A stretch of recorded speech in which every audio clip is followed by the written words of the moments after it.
Good morning, class participants. In previous lecture, we are discussing about genetic code, and today's topic is RNA, ribonucleic acid. What is DNA? DNA is deoxyribonucleic acid. DNA is double-strand molecule nucleic acid, and RNA is single-strand nucleic acid. The full form of RNA is ribonucleic acid. RNA are of three types. The first type of RNA is mRNA. First type of RNA is mRNA, described by Jacob and Monod. mRNA firstly described by Jacob and Monod. 1 to 5% of cellular RNA means total जितना RNA एक cell के अंदर present होता है उसका केवल 1 to 5% mRNA होता है. इसकी लाइफ स्पेन डेज में होती है, ज़्यादा समय तक लाइफ स्पेन नहीं होती, कुछ डेज के लिए लाइफ स्पेन होती है. फोटोसिंथेसिस के बाद में ये डिग्रेड हो जाता है. Single stranded linear molecule, generally its primary structure is single stranded linear molecule. It consist 1000 to 10,000 nucleotide, 1000 to 10,000 nucleotide के आसपास इसके अंदर रहते हैं एक mRNA. कैप्ड फाइब्रेस बाय 7 मिथाइल फार्मेसी, जैसे कि आप डायग्राम में देख रहे हो, इसका जो फाइब्रेस एंड है वो किससे कैप्ड है? 7 मिथाइल फार्मेसिन से. और जो प्रीवियस एंड है वहाँ पे क्या है? पॉलीएडेनाइन है. सो capped fibrous by 7 methyl farnesene and previous end with polyadenylate.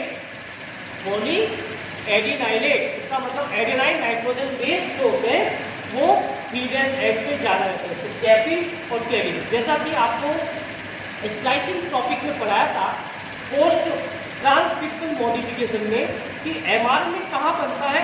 Nucleus के अंदर.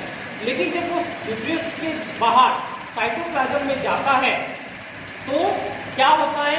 वहाँ के एंजाइम उसको डिस्ट्रॉय कर देते हैं.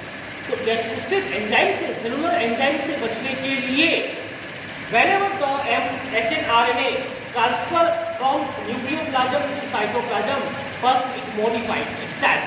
Modified में क्या होगा? फाइब्रेस एंड पे कैपिंग होगी, प्रीवियस एंड पे टेलिंग होगी और इंट्रॉन रिमूवल होगा, जिसको स्प्लाइसिंग कहते हैं, जो हम कर चुके हैं. ये कंप्लीट तीनों स्टेप होने के बाद में mRNA न्यूक्लियस से बाहर साइटोप्लाज्म में आता है, इसलिए प्रोटीन सिंथेसिस ट्रांसलेशन के लिए आता है. तो नेक्स्ट पॉइंट पे समझ में आ रहा होगा. Primary linear structure form secondary hairpin loop by intrastrand based. Generally इसका स्ट्रक्चर जो होता है वो लीनियर होता है, लेकिन कभी कभी ये हेयरपिन लूप बनाता है इस तरीके से हेयरपिन लूप बनाता है. तो इसके जो इंट्रास्ट्रैंड न्यूक्लियोटाइड होते हैं वो इंट्रास्ट्रैंड न्यूक्लियोटाइड आपस में हाइड्रोजन बॉन्ड बना लेते हैं. इंट्रास्ट्रैंड न्यूक्लियोटाइड आपस में हाइड्रोजन बॉन्ड बना होता है. तो ये सेकेंडरी लूप लाइक स्ट्रक्चर बनता है जिसको हेयरपिन लूप कहते हैं. क्या कहते हैं? हेयरपिन लूप स्ट्रक्चर कहते हैं. mRNA का ये स्ट्रक्चर कभी कभी बन जाता है whenever there is no requirement of translation. Okay, next, which is direct carrier of genetic information. As we know that mRNA takes part in translation to synthesize the long chain polymer of the amino acid, that is the protein. So it is a direct carrier of genetic information and protein synthesis. So this is all about mRNA. What is mRNA? तो ये mRNA के अंदर आपको दिखा. Now RNA. rRNA is ribosomal RNA. This ribosomal RNA, it consists 100 to 600 nucleotides and it's described by Kunz.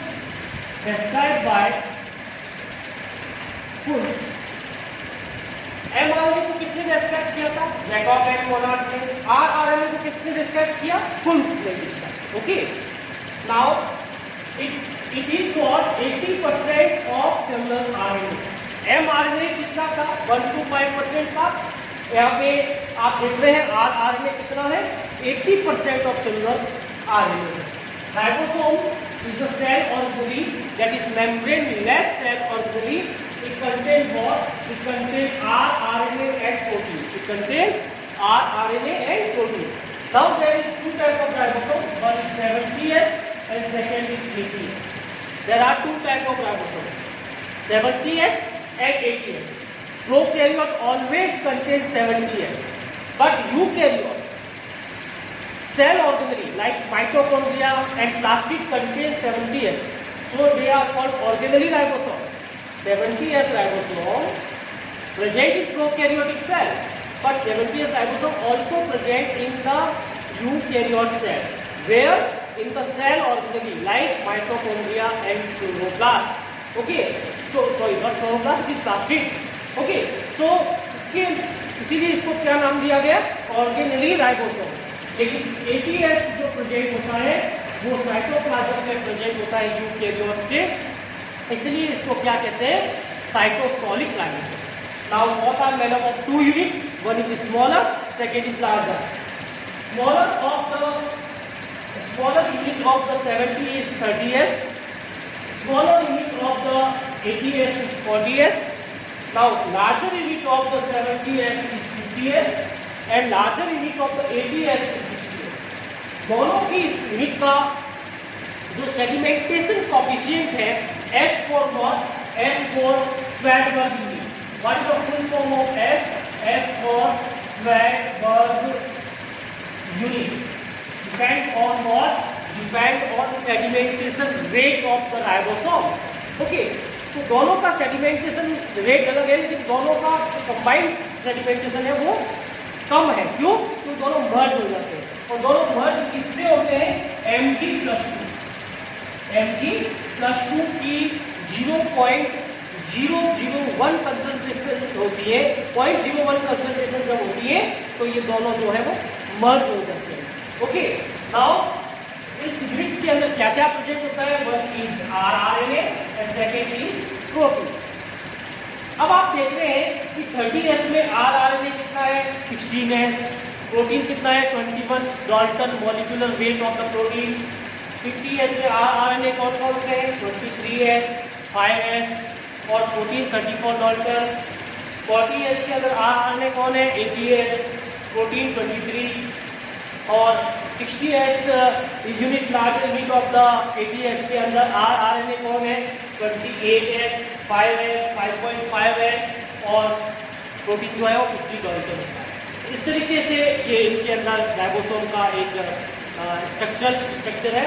अब इसके अंदर आप ध्यान देंगे तो जो 23S है और जो 28S है, स्मॉलर यूनिट दोनों की ट्रांसलेशन को स्टार्ट करती है. ट्रांसलेशन के अंदर सबसे पहले mRNA में कौन जुड़ता है? Smaller unit. और उसके अंदर भी जो mRNA के प्रमोटर सीक्वेंस को कौन पहचानेगा तो उसका है 23S. इसीलिए इसको एंजाइम कैटलिस्ट की तरह वर्क करता है. 23S in case of prokaryote they are called ribozyme और 28S in case of eukaryote. So 23S and 28S work as catalyst, work as enzyme, so they are also called ribozyme. They initiate the translation process while attaching with the promoter sequence of the mRNA. So this is all about the rRNA. Now अब हम लेते हैं tRNA. So now we take the third type, transfer RNA. What is transfer RNA? Transfer RNA helps in carry the amino acid at the site of protein synthesis. Okay. Firstly, mRNA is come at the site of protein synthesis, then they attach with the smaller subunit of the ribosome, and then the transfer RNA carry the amino acid towards the small unit mRNA complex. Okay, when the tRNA land on that side, then the bigger unit of the ribosome is attached. That we discuss in the next topic, that is the translation. So the transfer RNA means which helps in transfer of amino acid at the site of the protein synthesis. So now the another name is it also called sRNA, soluble RNA. Why it called soluble RNA? Because it is smallest. It is the smallest molecule, only with 90 people. That's why it is soluble. Question आता है why the tRNA is soluble molecule? Because it is smallest, it can easily dissolve, it can easily soluble in the cytoplasm because made up of only 90 nucleotides, so it is soluble. It is also called aRNA, adaptive RNA. Adaptive RNA. Why it called adaptive RNA? Because it can easily adapt in any type of environment due to its looped structure or coiled structure. It described by Holly its 2D structure called clover leaf model, two-dimensional structure called clover leaf model. This is the clover leaf model of tRNA. Clover leaf model consists arms. This is the first arm. Listen carefully. 1, 2, 3, 4, 5. How many arms is there? 5 arms. Okay. Loops. 1, 2, 3, 4. Total loops are 4 loops. It means इस variable loop को arms के अंदर भी count करेंगे और loop के अंदर भी काउंट करेंगे. लूप थोड़ा सा वाइड, ठीक है. How many arm is there? 5 arms and loops are 4. This is the acceptor site. Acceptor site for amino acid. Amino acid always bind at the 3' end of the tRNA. It consists adenosine, cytosine, cytosine, ACC nitrogen base. Where at the 5' corner GG guanosine is there. Now this loop is called T-Cy-C. What is T-Cy-C? This one is acceptor site with 3' CCA-OH for amino acid. Acceptor site is what? ACC, which is the provide the bond for the amino acid. T-Cy-C with unusual base cytosine. T-Cy-C में क्या present होता है? Unusual base होते हैं cytosine के और it is ribosome recognisation site. It means whenever the tRNA land on the small unit of the ribosome during the protein synthesis, it identify the ribosome. It identify the ribosome. And this loop is called DHU.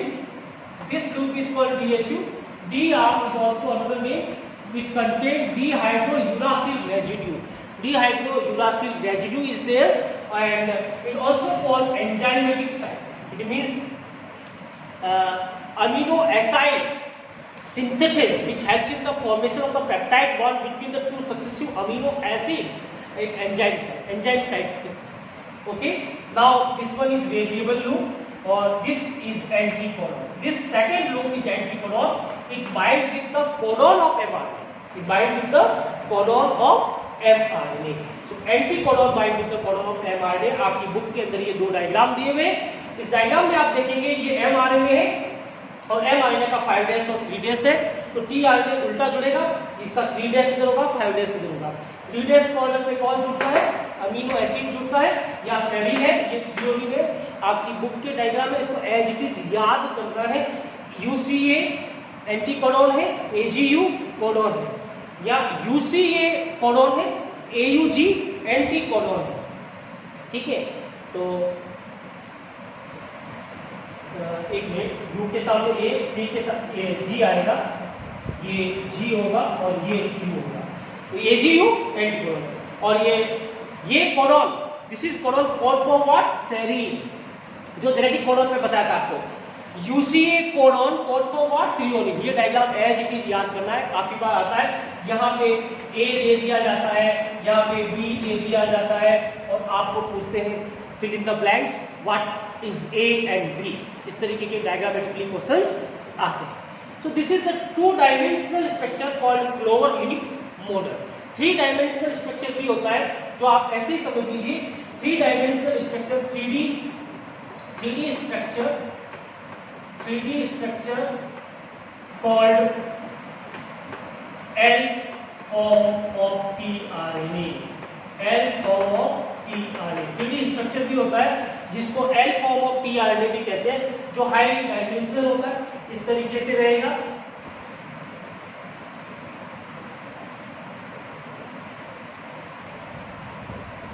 इस तरीके से 3D structure रहेगा, 3 5 इस 3D structure को L form कहेंगे। ये केवल एक लाइन में आप याद रखेंगे, ज्यादा डिटेल इसकी नहीं याद करनी है। 3D स्ट्रक्चर को एल फॉर्म कहेंगे। So this is all about the transfer RNA. What are the loops? What are the arm? Acceptor site, T site, C site, DHU site, anticodon, इन सब के बारे में आपको लिखना है। ये मोस्ट सॉल्युबल tRNA है, मोस्ट एडेप्टिव tRNA भी है, क्योंकि it can adapt in any environment of the cytoplasm because it is highly coiled structure. Okay, so this is all about the 3 types of RNA।